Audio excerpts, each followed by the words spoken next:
Assalamualaikum, Shalom, Om Swastiastu, Namo Buddhaya, Salam Kebajikan. Halo semuanya, perkenalkan nama saya Melpa Sitanggang dengan NIM 2005071043 dan dengan rekan saya. Nama saya Agnes Drese Sinaga dari kelas 4D dengan NIM 200507199. Kami dari kelas BK 4D, Prodi Perbankan dan Keuangan, Politeknik Negeri Medan. Nah, kali ini saya dan Agnes akan membahas tentang mengenai modal kerja.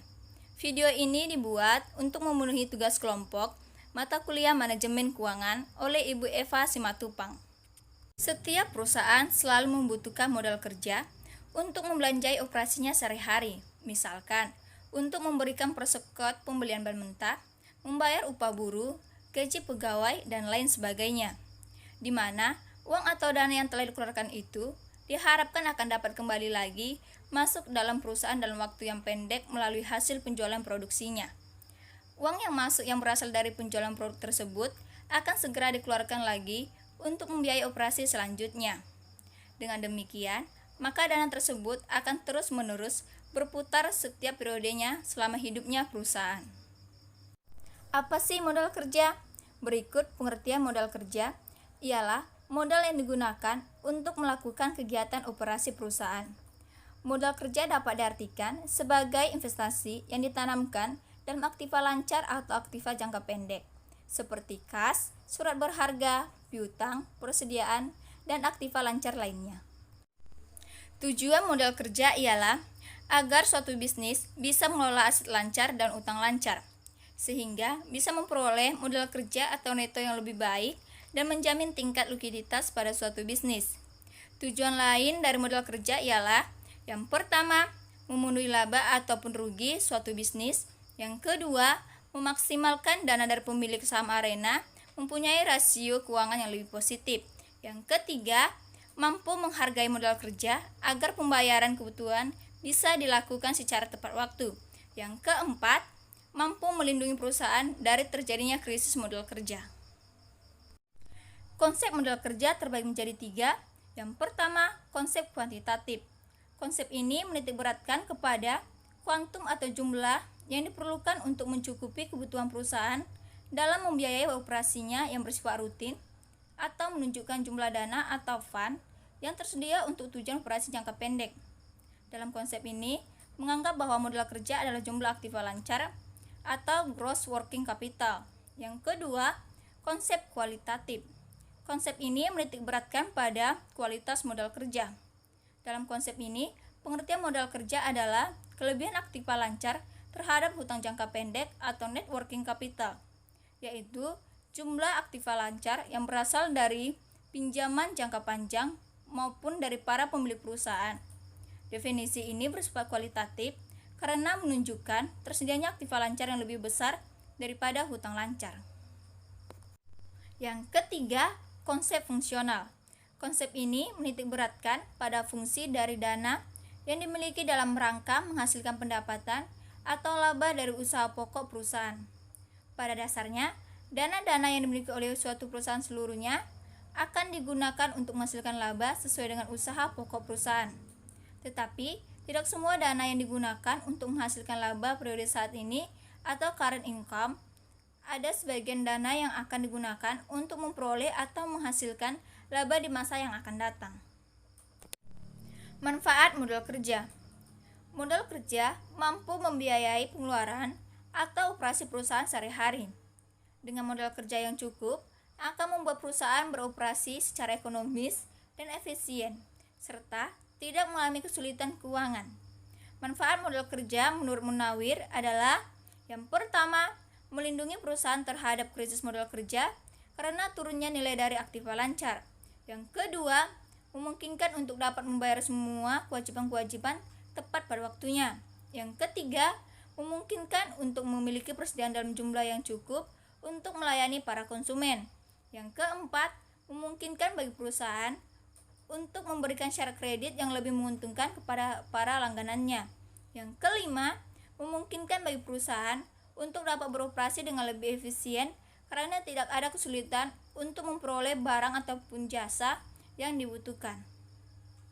Kali ini saya akan menjelaskan sedikit tentang jenis-jenis modal kerja. Yang pertama, modal kerja permanen. Modal kerja yang harus tetap ada pada perusahaan untuk dapat menjalankan fungsinya, atau dengan kata lain modal kerja yang secara terus-menerus diperlukan untuk kelancaran usaha. Pemanfaatan working capital ini dapat dibedakan dalam dua jenis. Yang pertama, modal kerja primer, yaitu modal kerja untuk minimum yang harus ada pada perusahaan untuk menjamin continuous usahanya. Nah, yang kedua itu modal kerja normal, yaitu jumlah modal kerja yang diperlukan untuk menyelenggarakan luas produksi normal. Pengertian normal di sisi adalah dalam artian di dalam dinamis. Yang kedua itu modal kerja variabel, yang modal kerja yang jumlahnya berubah-ubah sesuai dengan perubahan keadaan, dan modal kerja ini dibedakan antara tiga. Yang pertama, modal kerja musiman, dan yang kedua modal kerja siklus, dan yang ketiga modal kerja darurat. Nah, yang pertama itu modal kerja musiman, yaitu modal kerja yang jumlahnya berubah-ubah disebabkan karena fluktuasi musim. Nah, yang kedua itu modal kerja siklus, yaitu modal kerja yang jumlahnya berubah-ubah disebabkan karena fluktuasi. Dan yang ketiga itu modal kerja darurat, yaitu modal kerja yang besarnya berubah-ubah karena adanya keadaan darurat yang tidak diketahui sebelumnya. Misalnya itu adanya pemegahan buruh, banjir, perubahan keadaan ekonomi yang mendadak. Selanjutnya itu perputaran modal kerja. Perputaran modal kerja atau working adalah arus dana dari kas pertama melalui beberapa tahapan dan kembali ke kas kedua. Perputaran modal kerja dimulai pada saat arus keluar diinvestasikan ke dalam unsur-unsur modal kerja sampai masuk kembali lagi menjadi kas berikutnya. Perputaran modal kerja relatif lebih cepat antara perusahaan dagang atau jasa dibandingkan dengan perusahaan industri atau usaha pertanian maupun perkebunan, yaitu periode terikatnya dana dalam setiap unit modal kerja tergantung kepada yang pertama, jangka waktu lamanya kredit pembeli yang diberikan kepada supplier bahan mentah. Yang kedua itu jangka waktu lamanya bahan mentah disimpan dalam gudang. Yang ketiga itu jangka waktu lamanya berlangsung setiap proses produksi. Nah, yang keempat itu jangka waktu lamanya barang jadi disimpan di dalam gudang. Yang kelima, cara penjualan hasil produksinya apakah tunai atau kredit. Yang keenam itu jangka waktu lamanya kredit penjual yang harus diberikan kepada langganan. Berikut ini gambaran perputaran modal kerja. Gambaran perusahaan dagang penjualan dengan kredit dapat dilihat di samping ini. Gambaran perusahaan dagang penjualan dengan tunai dapat dilihat di samping ini. Gambaran perusahaan dagang perputaran barang yang melalui proses produksi dapat dilihat di samping ini. Penentuan besarnya kebutuhan modal kerja. Besar kecilnya kebutuhan modal kerja terutama tergantung pada dua faktor. Faktor yang pertama, periode perputaran atau periode terikatnya modal kerja. Yang kedua, pengeluaran kas rata-rata setiap harinya. Dapat disimpulkan bahwa secara umum, working capital merupakan kegiatan yang ada kaitannya dengan pengelolaan keuangan.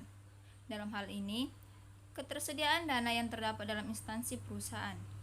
Hal yang perlu diperhatikan dalam pengelolaan modal usaha yang benar adalah dengan melakukan perencanaan pada pengeluaran bisnis dan memperhatikan pos pengeluaran yang mengalami pemborosan. Solusi untuk menangani hal ini adalah dengan menggunakan pembukuan yang benar dan sesuai standar sehingga Anda bisa mendapatkan laporan keuangan sesuai dengan realitas Anda saat ini. Sekian presentasi dari saya. Apabila ada kesalahan kata, mohon dimaafkan. Sampai jumpa.